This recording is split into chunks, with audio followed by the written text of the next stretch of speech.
तर छेडछाड आणि ब्लॅकमेलला कंटाळून बीडच्या तरुणीनं आत्महत्या केली आहे। आरोपी अभिषेक कदमला अटक केली असून त्याला लगेच जामीनही देण्यात आलाय।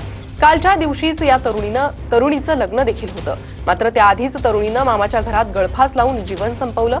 या तरुणीच्या आईनं उपमुख्यमंत्री शिंदेंना पत्रही लिहिलंय। साहेब, मी तुमची लाडकी बहीण। आपण मुख्यमंत्री असताना आम्हासारख्या अगणित बहिणींना भावाचा बंध मिळाला।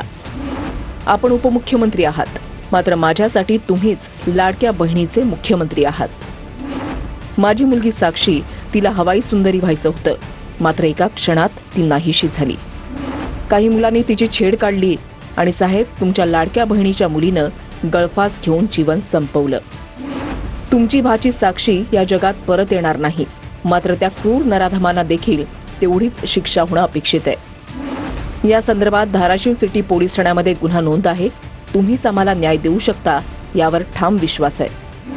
पोलीस अधिकाऱ्यांनी चुकीचं काम केलंय। पोलीस उपअधीक्षक स्वप्नील राठोडांनी कसलाही जबाब घेतला नाही, उलट आम्हाला अपमानित केलं। तासनतास कार्यालयाबाहेर बसवून ठेवलं। आरोपीची बहीण पोलीस दलामध्ये कार्यरत असल्यानं आम्हाला कसलीही मदत होत नाहीये।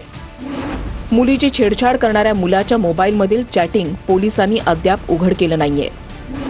KSK महाविद्यालयामधील इतर 2 मुलींनी देखील छेडछाडीला कंटाळून आत्महत्या केली। आरोपी मुलाचे बीड शहरामधील गुंडांशी संबंध असल्यानं कोणताही पालक पुढे येऊन फिर्याद देत नाही। या गुंडांची दहशत पाहता आम्ही कुणाकडे न्याय मागायचा हा प्रश्न आहे। साहेब, आपण मुख्यमंत्री किंवा गृहमंत्री असता तर या गुंडांचा खात्मा करून आम्हाला न्याय दिला असता। आताही केवळ तुमच्याकडून आम्हाला न्यायाची आस आहे। आपण आम्हाला न्याय देऊन गुंडांना शिक्षा द्याल एवढीच अपेक्षा। 10-12 मुलं असतील बहुतेक, ह्याच्याच मित्रातले टोळीच आहे ह्यांची एक, की हे काय करतात, मुलींना फसवतात, त्यांचे फोटो काढणार आणि मग त्यांना ब्लॅकमेलिंग करणं, ही त्या मुलांचं एक हीच आहे, एक रॅकेटच आहे त्यांचं। त्याच्यामध्ये 2 मुली पण सामील आहेत। आमची आता एवढीच मागणी आहे की त्याच्यावर मोका लागावा आणि त्याला कायमस्वरूपी जेलमध्ये टाकून द्यावं।